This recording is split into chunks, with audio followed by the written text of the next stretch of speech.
And then I guess a couple of weeks passed and I received a message from Amanda, and she had come up with the idea that the three of us should come together and start the witch company. So it all kind of went from there. Truly, it happened overnight, and it was only shortly, a little bit more than a month ago, and it's hard to believe. It feels like we've been together forever, really.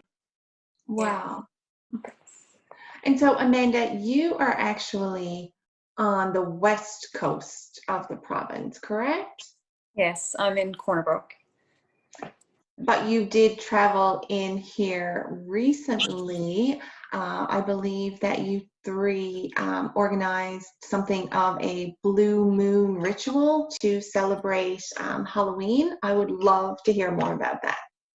Well, we kind of got the idea to do it at the Crow's Nest in St. John's downtown, and I had to be a bit persistent to get the lady to let us in. But it was more around where it was the first time that moon was above our heads since 1944, I think it was, during the war. And that was a place where they went for their happy place and when we went in there, we felt that energy, like we could feel the energy, but it felt good, like a light energy. And there was a lot to me and to Leslie and Meg as well. Like I did get that witch vibe there. Like there was a cat that was there at the bar, like back in the day. And there was actually a painting of a Navy ship and a witch, like protecting it. So it was a really cool experience for us all. It was magical. Yeah. Wow. Yeah. That is amazing. So I think I would like to get a couple of minutes with each of you individually so you can share some of your experiences and what drew you to the craft. So I think we're going to start with Meg. So how about you and I just have a quick little chat, Meg? Yeah. So now I'm talking with Meg O'Brien, one of the founding members of Newfoundland Witch Co. Meg, you identify or classify yourself as a baby witch. So I'm wondering if you could expand on that a little. Yeah, the term baby witch, I guess where that comes from, it indicates that I'm new to the craft. This is something that I'm just starting. I guess you could even say it's more of like a novice witch or new to the craft. There's so many different names that people use it, but baby witch is kind of like the original term. And when Amanda was like, well, you're a baby witch, I really took that and ran with it, sorry. And I find that using that term, like when we do our posts, I make sure to say I'm a baby witch, because I think that allows our viewers or our followers to see that this is new to me, that I'm learning along with them, and yeah, that I'm new. So what are you learning? I know there's a lot in Wicca that has to do with casting spells and casting circles. Are these things that you're working on?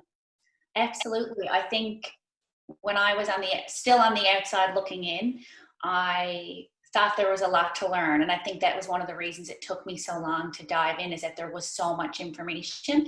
But now being in and around it all, I just can't keep track of all the things that I'm learning. So I'm trying to keep a schedule. I've got like 15 books, all these crystals, but essentially, when you talk about spells, there's different types of magic. So when people recommend that when you're starting with the craft, to look at protection magic or protection spells. So what that means is that ensuring that you're protected, whether that means that you're protected when you're doing a certain type of spell or doing different types of divination, whether that be tarot cards, pendulums, etc., but also just to keep yourself protected on a daily basis, protecting your own energy, just keeping yourself, even just the feeling of being safe. So like, for example, something as simple as before you start your day, just to protect your own energy, to imagine a protective light coming off of your body, whether it's white light or rainbow, whatever really works for you. Or another type of protection magic is crystals. So I wear a black obsidian crystal on my neck at all times.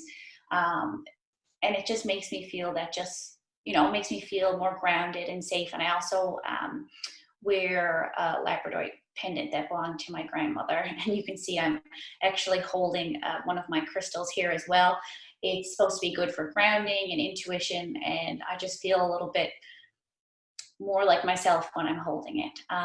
Other things that I've been learning about is just the history of witchcraft. It's something that's recommended. I mean, if this is something that you're going to dive in and learn about, you should probably know the history of it, where it comes from.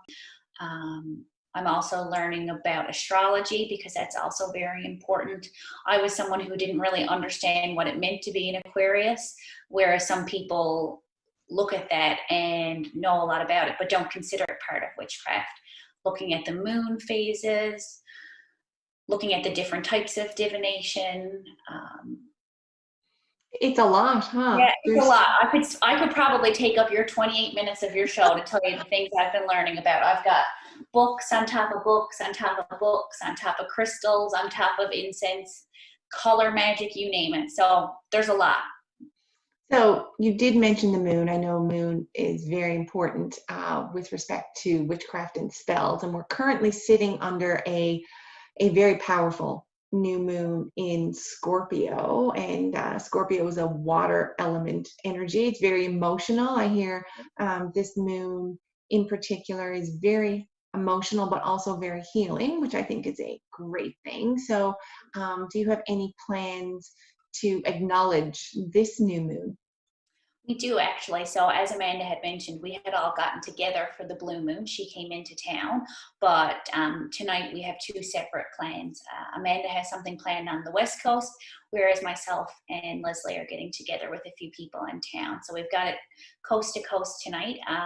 When it comes to the moon, there really is no prescription. There's different things you can do just with yourself or do in a group. So we're planning to get together to set some intentions for the next couple of weeks to come, do some healing meditation together, kind of just see where we go and see where it goes from there. But we've got two separate things planned, and we also plan to document them on our social media platforms so that our followers can feel like they're involved as well, even though they're not physically there with us. I love a couple of things you just said there about, I guess, the power of intention and also meditation and healing. And I think maybe there's a bit of a stigma around witchcraft, and people think that, you know, you're going to cast a spell on me or hex me or something like that. And that just really isn't the case, is it? Oh, absolutely not. I think the more I learned about witchcraft, the more I learned that these were things that I did on a day-to-day basis, things that I did to improve my own mental health, whether it was setting intentions or having a positive mindset or meditating or self-care, self-awareness. The big thing about witchcraft is just being able to be self-aware, self-confident, working on your own self-care, and acknowledging that you have power within you and that there's things that you can do with it. It's not a negative way. It's not setting hexes on other people or setting out to do any ill will to other people. Actually, the Wicca Reed would say that you only do positive things, and if you are to do negative things, it will come back to you 3 times fold. So it's all about putting out good vibes, good energy, and you're actually not supposed to do anything to anybody else without their permission. And that includes like tarot cards, divination. So it's very much people have to be a willing participant in the craft. Awesome. Thank you, Meg.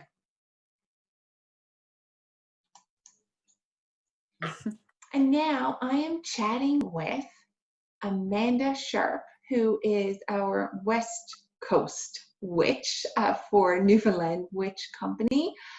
So Amanda, tell me, what brought you to witchcraft? Well, for me, it is a lot to do with the herbal healing. Like I'm studying to be a chartered herbalist, and all of my life I've always turned to like herbal medicine before I would turn to, say, pharmaceutical. Not just and the moon rituals. Like for me, it is a bit of both, like the herbal and the nature and the moon. Like that's what really brought me into it, and just wanting to be able to help people herbally. And yeah. So where did that interest in herbs come from? Pardon? Where did that interest in herbs come from? Well, when I grew up, my mom's family actually, like they were really focused on herbal healings and home remedies and just not a big pill pushing family. My grandfather would go to a naturopath when I was in my like teens or early 20s. It was something that my family, it was what I was surrounded by, just to use nature. It was like our goal was, to use nature. And that, I think, is what Wiccan practices are all about. Like, everything follows nature. It follows the moon. You know, do no harm, you know. So, for example, if you were not feeling well, if you had some sort of migraine, headache, something like that, you would look for a herbal remedy rather than taking a pill. Yes, like for me, like my preference and what I found that has worked the most for me is because I have suffered from migraines since I was a kid, and I didn't obviously use this when I was a kid, but I found cannabis really helpful. And basil, like even if you want to just boil some leaves for a tea or just chew on some basil can help reduce like the pain of a headache. And even say your period, I know it's like women, but I mean, there are remedies for your period. I mean, there's burning bush. I think peppermint can help subside some of the cramps. So, I mean, I've had issues with that as well. So it's been definitely personal health issues that have pushed me to herbal remedies as well. Yeah. Right. And I think we're also, you know, we all just kind of grab a pill, right? It's like, oh, I have a headache. Where's the ibuprofen? Where's the acetaminophen? And I guess, you know, there are other ways. There's more natural ways that we can maybe help ourselves. Yeah, and just having a balance. I mean, I know sometimes we're going to need a pill. Like there's been times that I have needed to take an Advil that it was too like severe, and I needed to go to work, say, and I needed that fast relief. But I mean, I think we need a balance here. Like, I think we've gone too far one way, like, and we need to find that middle ground where we're not just depending on pills. And because there's a lot more remedies than what I just suggested as well that can help, like your period cramps or even for like circulation or high blood pressure. I mean, there's a ton. And it is amazing, like, how some of it can work and help so many people if they really try, right, and educate themselves. And so you're studying this. You're going to be a herbalist. Yes, should be done in May. There was a delay with the COVID situation, but it's a school in BC. I'm doing it through distance, and I know I've learned a lot through life experience and self-education. But for me, I do feel like I'll have more just security, and I'll feel better about treating someone when I know I have the education to back me up as well. So that was the push that I needed, because it is really something that I want to help our province. Like, even if it's just my friends and family, like I want to be able to help them with herbal remedies. That's my main goal. And I do feel like a witch and a herbalist, it always went together. So it makes sense, right? It does. It absolutely does. And it's funny because Meg and I were just speaking about something very similar, in that when Wiccans use their power, their energy, their skills, it's always for the greater good or to help people. And there's such a misconception around witchcraft that, you know, it's hurting people or it's negative, but it's actually quite the opposite. Do you agree?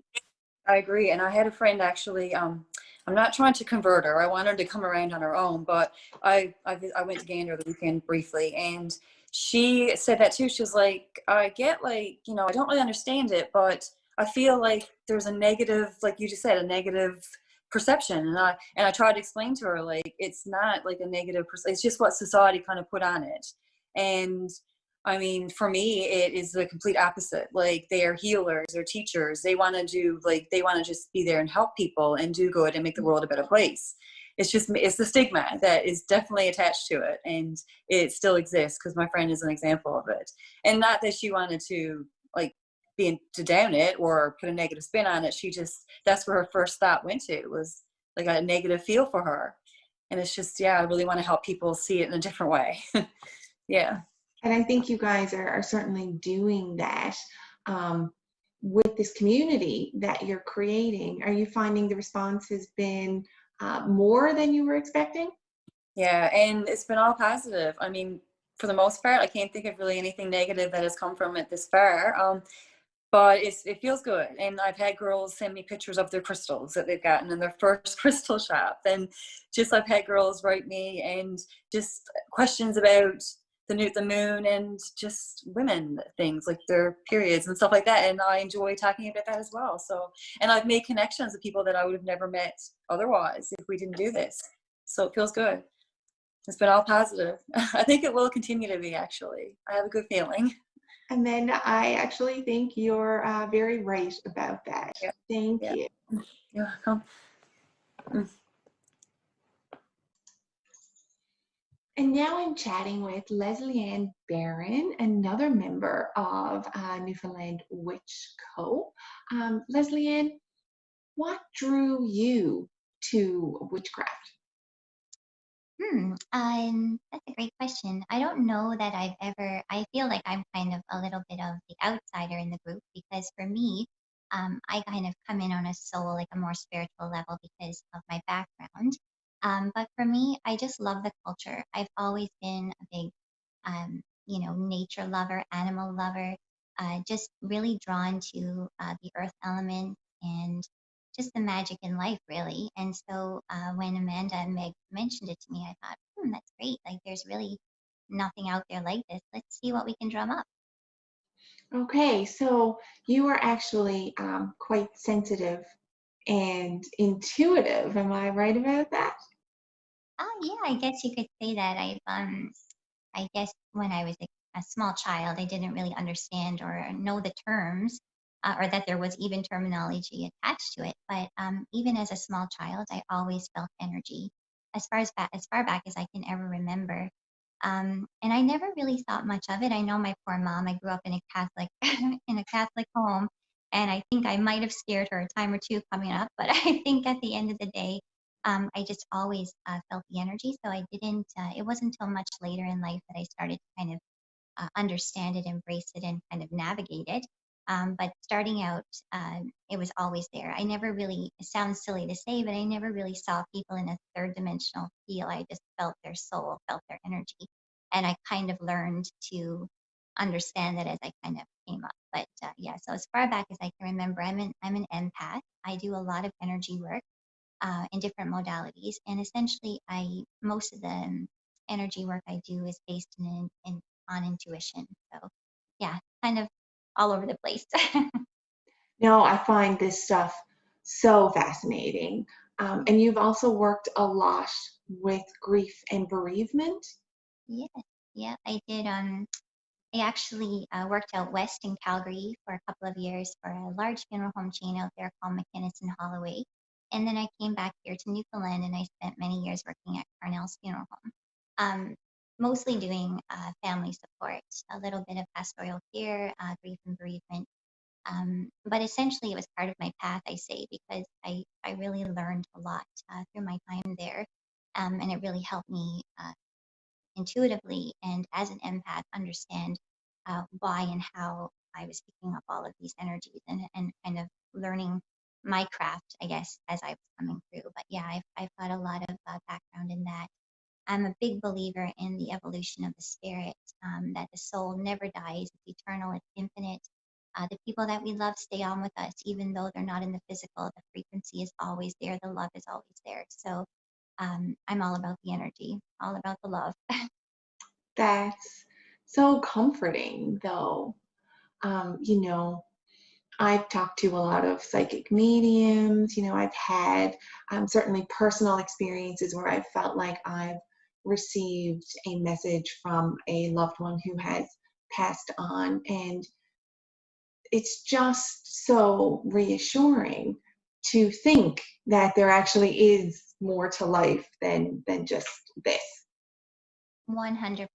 And that is essentially why we started this, is that right now, especially anyone who's, I say, not awakened, are waking up at an absolutely alarming rate right now. 2020 is the biggest time of awakening that mankind will ever see. There's so much going on, more so than the virus. It's essentially telling us the energy, is essentially telling us it's time to tap in on a soul level. We all need that. We need that soul strength. And it truly is the magic and wonder of life. I almost feel sad for people that just don't have that base, because life is so much. It's so little miracles. It's just everyday wonder and everyday magic, and just wanting people to like realize that, you know, there is, even though we're in the midst of this crazy time in history, there's still so much to be grateful for, and there's still so much to marvel and be wondrous with. So yeah. That's so beautiful, Leslie. And you know, it's funny because last week I had kind of a hectic week and there was a lot going on. And I remember thinking that, you know, I have a meditation practice. I do regular aromatherapy sessions. I have energy healers. And I remember thinking, I don't know how people who don't have those types of support are even coping right now. I know.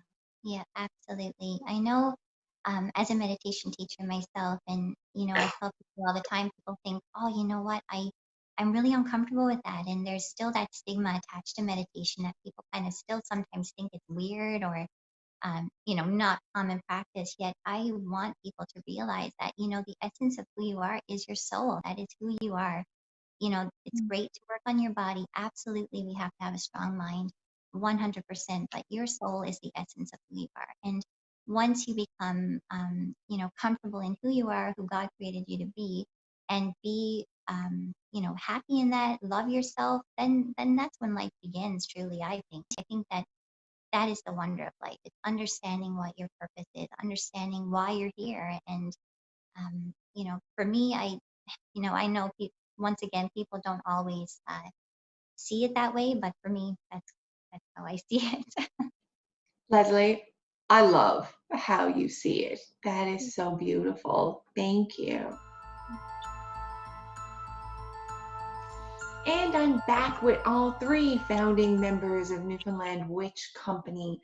And while we only have a couple of minutes left, I really wanted to close the show by asking each of you if there was something about witchcraft that you wanted the viewers to take away from this show. What would that be? Meg, would you like to start that off? Yeah, sure. I think for me, it would be to break down the negative stereotypes and misconceptions about witchcraft and being a witch, to recognize that in its essence, it's a very positive thing, and that there is no one specific definition, no gender, no ethnicity that particularly identifies with witchcraft. It's for everybody. Awesome. Thank you. What about you, Amanda? For me, I think it's about getting back to nature and reconnecting with nature, and just knowing your land and what it entails, like what kind of trees are there, what kind of herbs, shrubs, and just feeling that balance, and also exploring as many areas of witchcraft that you can, so you can kind of find what you're drawn to and what you're passionate about, and just making sure you don't limit yourself to one thing. Just try a bunch of stuff. Awesome. Leslie Ann? For me, I think essentially all that for me, I hope that people will see that witchcraft doesn't have the negative darkness that some people associate with it. I'm pure proof of that you can have a strong faith and still resonate with the witch or being a witch. And whether or not you resonate with being a witch or not, it's simply tapping into what it is you celebrate in your own individuality, in your own uniqueness on a soul level. So, you know, come on, everybody, come on. Okay, so everyone come on where? If people want to find out more about you or to join this growing community, how do they find you? Right now, solely we're using the different social media platforms, so they can get us on Instagram at the Newfoundland Witch Company and on Facebook at the Newfoundland Witch Company. And we're very accessible there, so that we're always tapping in, and you know, we're very interactive with the people that send us messages. So ask away. One of us will answer. That is awesome, ladies. Thank you so much for having this conversation with me. It was certainly really eye-opening and enlightening, and I really feel strongly that there are a lot of people out there who are interested in what you're offering here, and I just wish you continued success in growing and expanding your community. Thank you. Thank you for having us. Thank you so much. You're welcome.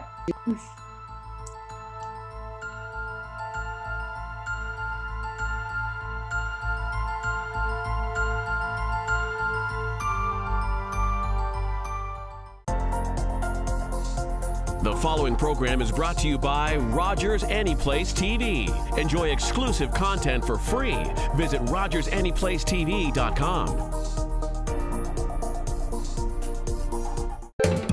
Call the Rogers TV viewer response line, email us, or connect with us on social media.